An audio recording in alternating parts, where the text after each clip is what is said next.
भारत और अर्मेनिया के बीच डिफेंस कून ऑपरेशन को लेकर एक बेहद दिलचस्प और रणनीतिक बातचीत सामने आई है। अर्मेनिया की एयरफोर्स में शामिल 4 Su-30SM फाइटर जेट्स में भारत द्वारा विकसित अस्त्र Mk1 मिसाइल को शामिल करने की चर्चा चल रही है। अगर ये डील फाइनल होती है तो ये न सिर्फ अर्मेनिया की वायुसेना के लिए एक बड़ा तकनीकी अपग्रेड होगा, बल्कि भारत की इंडिजीनियस डिफेंस टेक्नोलॉजिकल के लिए भी एक बड़ी मान्यता मानी जाएगी। अस्त्र Mk1, जिसे DRDO यानी defence research and development organisation ने विकसित किया है, एक beyond visual range air to air missile है जिसकी मारक क्षमता लगभग 110 किलोमीटर तक है। इसकी तुलना में अर्मेनिया के पास फिलहाल मौजूद R-77 मिसाइल की रेंज सिर्फ 80 किलोमीटर है, जो कि रूस में बनी है। यानी साफ है कि अस्त्र Mk1 को शामिल करने से अर्मेनिया की वायुसेना की एयर कॉम्बैट कैपेबिलिटी में सीधे तौर पर बड़ा सुधार होगा। बेहतर रेंज, ज्यादा एक्यूरेसी और इलेक्ट्रॉनिक काउंटर मेजर्स के प्रति ज्यादा रेजिस्टेंस। अभी जो बातचीत हो रही है उसमें सिर्फ Mk1 ही नहीं,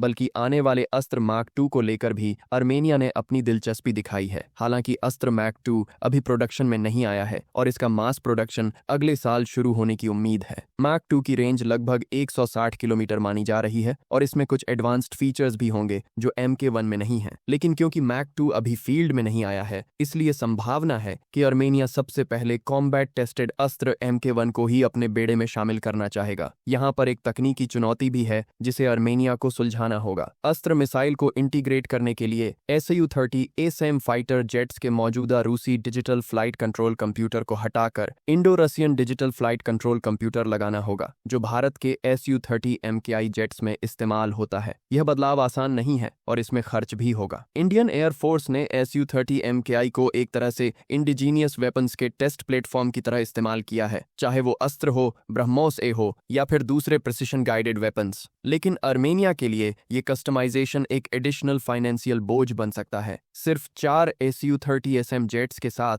अर्मेनिया की एयरफोर्स काम कर रही है, जिन्हें उन्होंने 2020 में रूस से खरीदा था। इतने छोटे बेड़े के लिए इतनी बड़ी तकनीकी अपग्रेड में निवेश करना एक बड़ा फैसला है। लेकिन अगर अर्मेनिया इस डील को आगे बढ़ाता है तो यह इस बात का संकेत होगा कि वह अपनी वायु रक्षा क्षमता को गंभीरता से बढ़ाना चाहता है, खासकर एक ऐसे समय में जब उसकी भौगोलिक स्थिति पहले से ही संवेदनशील बनी हुई है। यह डील भारत के लिए भी कई मायनों में अहम है। अगर अर्मेनिया अस्त्र मिसाइल को अपनाता है तो इंडियन एयरफोर्स के बाद वह दूसरा देश बन जाएगा जो इस इंडिजीनियस मिसाइल सिस्टम को अपने लड़ाकू विमानों में इस्तेमाल करेगा। इससे भारत की डिफेंस मैन्युफैक्चरिंग कैपेबिलिटीज को ग्लोबल वैलिडेशन मिलेगा और भारत का बतौर डिफेंस सप्लायर स्टेटस और मजबूत होगा। हाल के वर्षों में अर्मेनिया और भारत के बीच रक्षा सौदों में तेजी देखी गई है। अर्मेनिया पहले ही भारत से Pinaka multi barrel rocket launcher, Swathi weapon locating radars और एंटी टैंक एमुनिशन जैसी एडवांस्ड सिस्टम्स खरीद चुका है। ऐसे में अस्त्र Mk1 डील अगर आगे बढ़ती है तो यह दोनों देशों के बीच डिफेंस टाइज को एक और नई ऊंचाई पर ले जाएगी। अगर अर्मेनिया Su-30SM जेट्स में अस्त्र को इंटीग्रेट करने के लिए डिजिटल फ्लाइट कंट्रोल कंप्यूटर में बदलाव करने का खर्च वहन करता है तो यह सिर्फ एक मिसाइल अपग्रेड नहीं होगा, बल्कि पूरे सिस्टम के भीतर अंतर को लेकर एक अहम कदम होगा। साथ ही ये मिसाइल अर्मेनिया को न सिर्फ लंबी दूरी की टारगेट एंगेजमेंट में एज देगी, बल्कि रीजनल थ्रेट्स के मुकाबले में भी एक रणनीतिक एडवांटेज प्रदान करेगी। इस तरह देखा जाए तो अस्त्र Mk1 को अर्मेनिया की एयरफोर्स में शामिल करना